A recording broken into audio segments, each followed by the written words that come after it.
Here. Okay, we're not even going to waste any time. How do we break open through the artist block? So lately, I worked with kids for all like my life, but lately I've been hanging out with more adults and trying to get them involved in. I'm kind of uncomfortable in front of the camera. I don't know if you noticed, but I'm trying to deal with that. But I want my art to be okay. So. I find that a lot of people have a hard time with their actually just even starting to journal. They're scared that someone's going to find it, like childhood. They're totally afraid to step into starting to draw because either someone hit their hand, told them they're useless. This is really, really chronic, and I had no idea. And so that's what I'm doing is I'm going to help you push right through.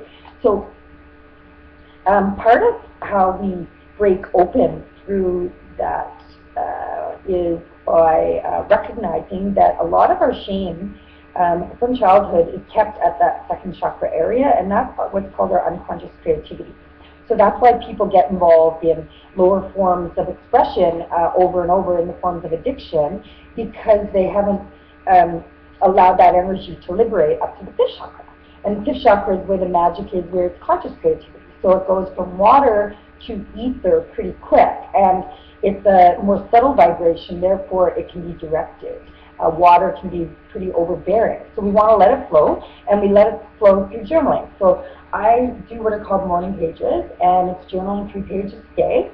And then when you are, after 8 weeks, you read them, and not before then, and you highlight anything insightful. And good to do it retrograde, like we're in a Venus retrograde as of this morning, so I'm pretty stoked because I've got a little bit of a vision around the way I want to do these videos.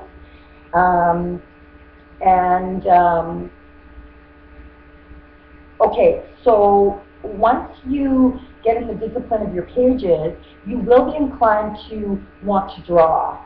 It's just natural. Pen to paper has an expression through the heart. And this is little known knowledge, but it's so powerful, is that the heart governs the hand energetically. So as the soul, you want to bring in your expression through the hand. And in this day and age where everything's computerized, a lot of that finer tune, like the calligraphy, and this is very much the art, the craft of the subtlety and what we can create. So practice makes more refinement. More refinement brings more unique expression. More unique expression, you discover more of your soul code. More of your soul code, you're in a higher vibration.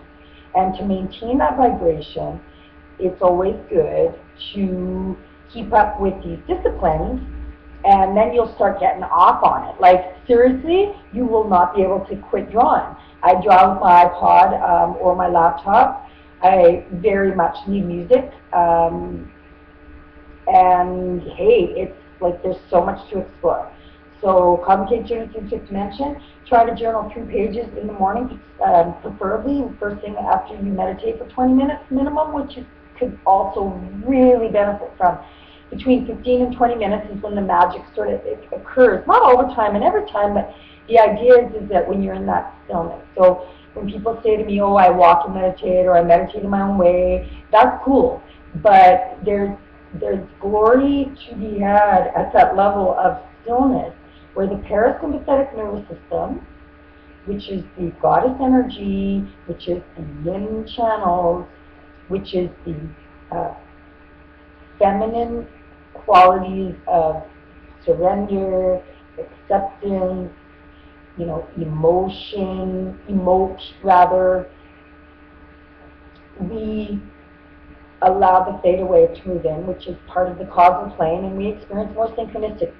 So the fruit of a 20-minute meditation is you'll naturally end up becoming more synchronistic and aligned with your soul code. So meditating, okay, then you do your morning pages, and if you can get the morning pages done, you're going to feel satisfied. You're going to feel like it's like something that you really, really love. And one of the things I used to do is I used to keep track of everything I spent. I had my own little budget, but it wasn't